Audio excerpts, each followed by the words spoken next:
Welcome.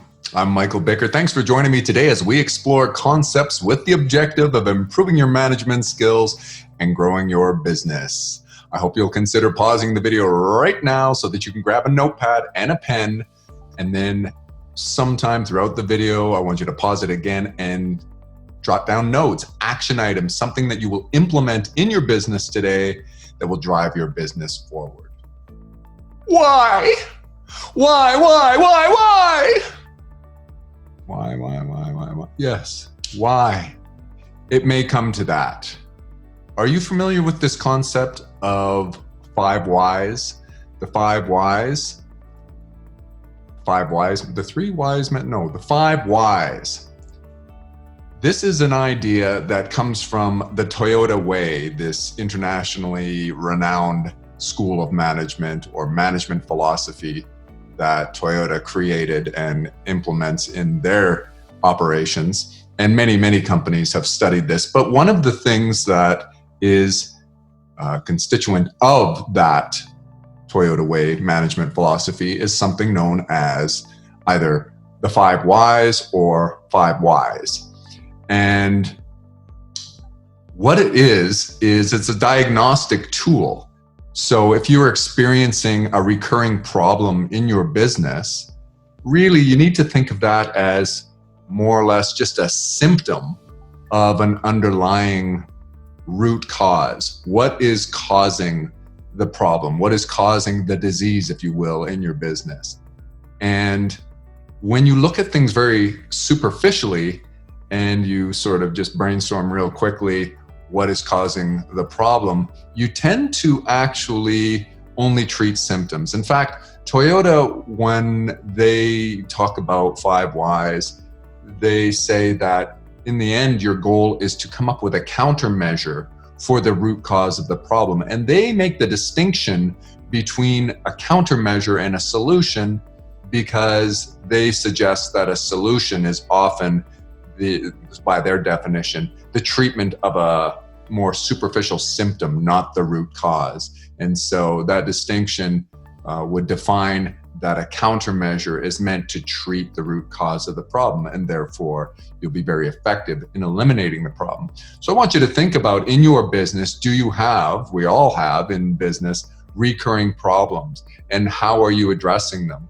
Do you, as a manager or as the boss, try to quickly come up with a solution because you're wise, you're experienced, you're a smart person, and you think you may have a quick solution? It may seem obvious to you and very logical. That isn't the approach that the 5 whys and the Toyota Way would use to try to come up with a countermeasure, or let's maybe we can use the term solution without making that distinction. We can use it synonymously. We don't want to treat the symptoms. And so I want to share with you sort of the idea of how you can use this concept to treat underlying root cause problems in your business that tend to rear their ugly head time and again.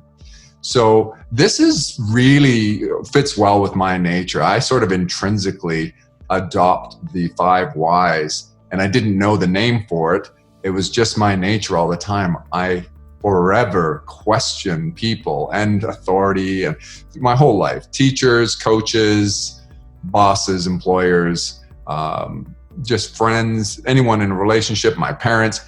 Anytime I don't understand something really through and through, I'm very inquisitive and I want to understand why. I want to understand the nature. My dad used to say to me, the question why was born in hell. And I suppose that first came up probably when I was young because I was always asking why.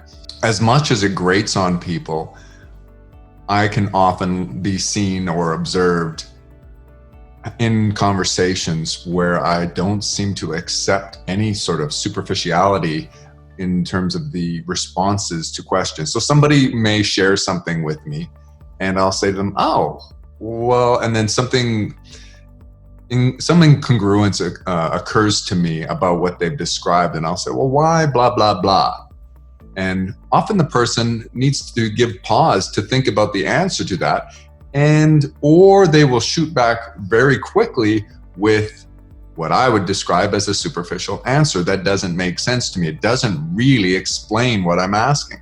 So I'll ask again, yeah, but why that? And why? And why? And by doing this, as I say, it sort of grates on people. I should probably explain to them what I'm doing, or I offer a caveat up front, some sort of inoculation to them that this is just my nature. I don't mean to rub them the wrong way, and I'm trying to understand what they're getting at. So in this technique in management, you do the very same thing. By the way, when I do it just in casual conversation, I'll often find that there are assumptions being made by people. So when I ask the question again, well, why is that? Okay, but why that? And then the person will say, well, I assume it's because of this. And I'll go, oh, okay, well, you know what they say about assuming, it makes an ass of you and me. So assumptions are, a very common thing, but they can be symptomatic, or they can be really causation for problems in your business. Assumptions can lead to a great deal of problems, or at minimum, they are not conducive to finding resolutions to recurring problems, countermeasures that you can put in place. And this happens, as are so many things in business. This technique can be used in your personal life or in any situation. Understanding the why, the real root cause, getting to the root cause of what causes something, the causation of something, is really important if you wish to alter that, if you wish to affect change in regards to that particular thing. And so, if somebody's just sharing an anecdote with me that is just entertaining or something like that, I'm not likely to do this. But if there's some sort of root complaint, they're sharing a frustration with me, and that is often the case in conversation and certainly in business, then the whys come out. I start asking why. So here's how the technique should work. First, what you do is you kind of you might reactively become aware of a particular problem in your business, or you can, as your homework today, you can brainstorm and think, what are some recurring problems that we run into? Maybe it's staff turnover, maybe it's that you're redesigning a pay plan, there's a process affecting your production that you have to keep addressing and redesigning and tweaking. I mean, we always want to refine and tweak our processes to improve them. But if you're finding that you're sort of, getting false starts and stumbling over something, and it's causing real problems, you're wasting money, wasting time, these types of things, then that's a symptom of a problem that you need to address. So brainstorm that and then sort of look at, well, where are the greatest opportunities for improvement? Which of these problems would I most like to address? Then what you do, so you've identified the problem, but you're not exactly sure what it is. You're just describing the symptoms at this point, like turnover in staff is a symptom. It doesn't really describe why it's occurring, or that your policy needs to be, your production, you have defects in your production system, you're wasting something. These are all symptoms. So now that you have a description of the problem, you can write it out, you can describe it. At least you got to be able to verbally describe it. Now what you do in the second step is you assemble the stakeholders, as many as possible. I mean, you want to be reasonable. They assemble people who are affected by this and who maybe have special insights in it. Do not skip the frontline people, especially the people where this problem rears its ugly head, so to speak. Those people who encounter this that you may think are part of the problem or are the cause of the problem, definitely incorporate them and include them in the meeting. And then what you do is, so you assemble, and it can be virtual. It could be asynchronous, but that wouldn't be my ideal recommendation, to have sort of a chat or email session going back and forth. That's poor communication. It's not very effective. So try to meet either in person or virtually, at least synchronously. It could even be a conference call, but again, I would recommend video if you're going to meet virtually, and it has to be a synchronous meeting. So everybody's together, you've got your stakeholders together, and then let's say you're leading the meeting, you would describe the problem to everybody. And you're saying, well, this is occurring and it's caused a particular problem. It's causing waste. We're not maximizing our opportunity for revenues, whatever the case is. And you describe it and you ask people to explain why it happened. And maybe the person who's responsible for that area of the business, the manager of that department, or the person who, maybe it was a customer service problem, the person who was engaged with the customer when it most recently happened, explains. So you say, why did this occur? And let them answer. And you can jot down the answer, or ideally, if you were recording the meeting, somebody might be taking minutes for the meeting, or you could be actually video recording the meeting, especially if it's in a virtual context, a video conference. So, because you want to be able to remember what the person said. And so it's okay, jot down some notes if you need to. But what you'll find is their response in terms of why it occurred is likely not the root cause of the problem. It may be more a defense of why they were unable to control the problem. So what you then do is you follow up that why with another why. And it's open to anybody to speak at this point. So why did that occur? Well, let's use the example of a customer service issue. Why did we get that 1-star Google review?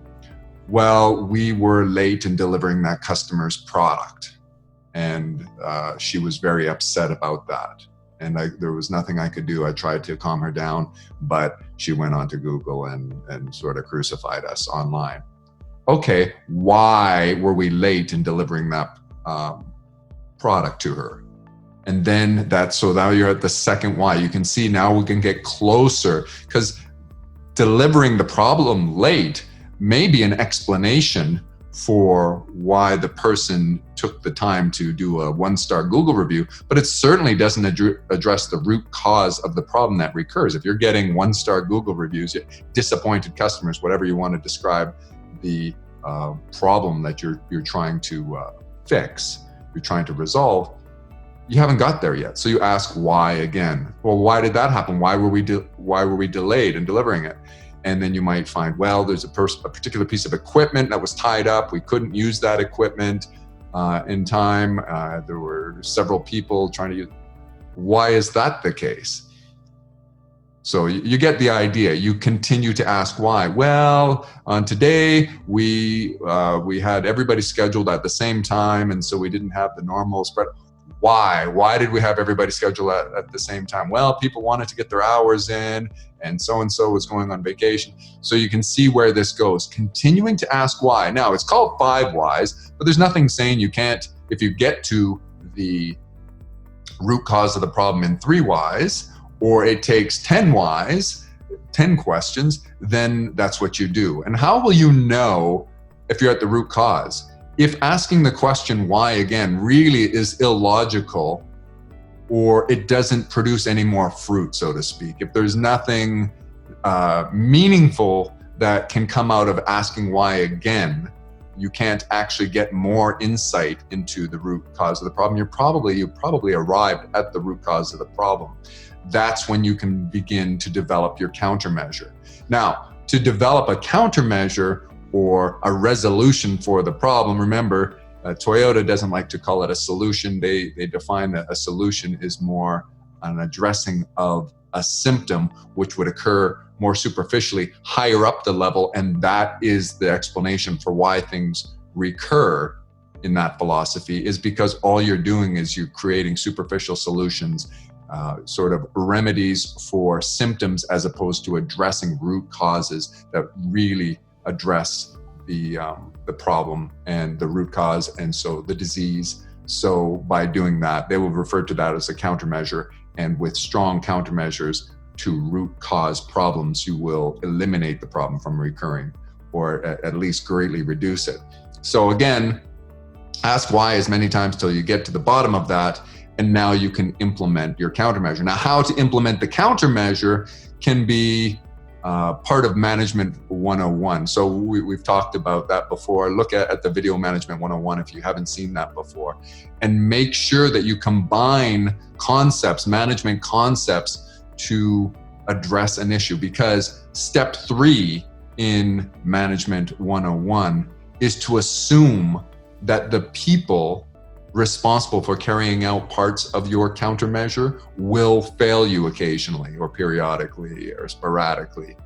And by making that assumption, where many managers make the opposite assumption, they assume, well, I clearly communicated to my people what was expected of them, therefore they will do it. No, that's not the case. We're human beings. We make mistakes for a variety of reasons. And I could break out about 5 reasons why this happens. We'll do that in a different video. But suffice it to say that people do fail you, and you need to assume that they will fail you. Now, if they never do, for some strange reason, great, that's wonderful. But by assuming an effective manager, a really strong manager, an outstanding manager, assumes that the people will fail him, and then he puts a fail-safe in place, some kind of safety net to alert him when that does occur, and then he can hold them accountable. He can address the reason why is it that it occurred, and then you can hold them accountable. And that will just really tighten up, that level of accountability will tighten up the processes. And you may have to put another countermeasure in place. So that is how the 5 whys work. And these techniques, when you spell them out, I think it's helpful if you've never used this. It is helpful to spell it out like I have for you in this. Watch the video again.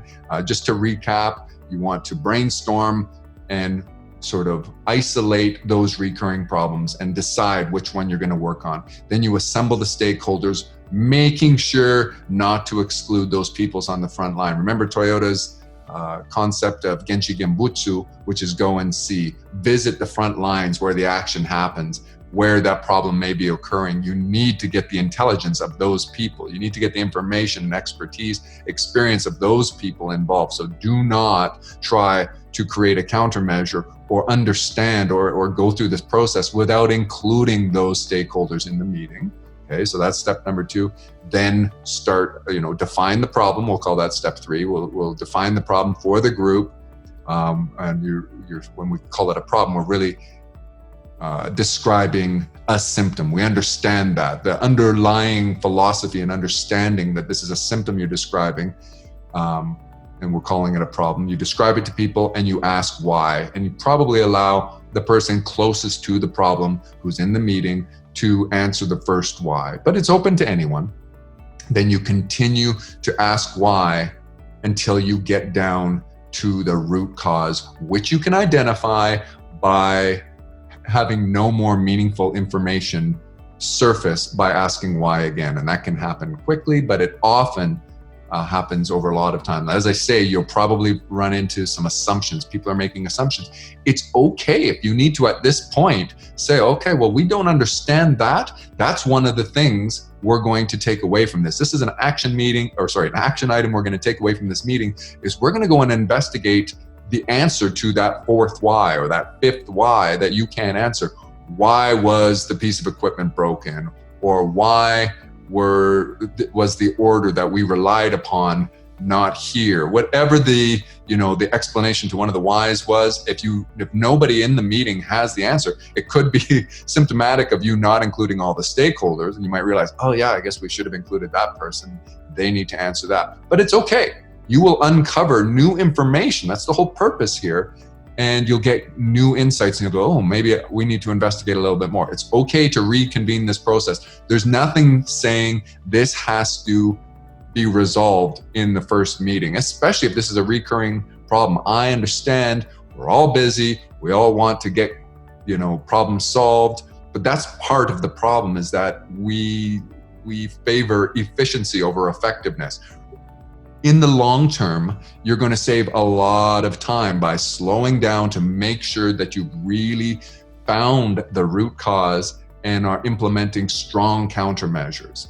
And then the last thing I said to you is don't forget to combine techniques like steps 3, 4, and 5 in Management 101, which you can make sure you click on the link in the description so that you can watch that video if you're unfamiliar with that concept. There's other concepts that you can, like Genshi Genbutsu, go and see, where you can observe the problem in action. That's another thing that you can do where, you could do that before the meeting, or you might have to do it after the meeting. If you didn't if it didn't occur to you where a particular, maybe it took 2 or 3 whys for it to occur to you, oh yeah, something's happening over here in this ordering process, or there's something online that's broken and I might need our IT team to help out with that or whatever, then you go to that and you observe that from happening and try to recreate the problem or find out why the problem occurred. Then you can reconvene, and sometimes the second meeting will have a different set of stakeholders because you have a better insight, a better understanding of who's most affected by this, who has the greatest insight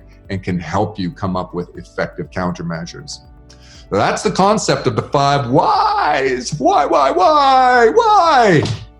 And I hope you got something out of it. What do you use in your business to address recurring problems? If you're having recurring problems, do you accept what I'm saying, which is these are symptoms and you need to address the root cause? Maybe you have to explore that concept of correlation versus causation so you can understand that you might have been acting on insufficient data. You didn't ask why enough times or of the right people. And so you put what you thought was a solution in place, and that was based on correlation and coincidental data as opposed to causation, which is what the root cause is all about. I want to hear from you, and I want our community to learn from one another from the comments. So please leave a comment. We need to learn from one another. Perpetual refinement.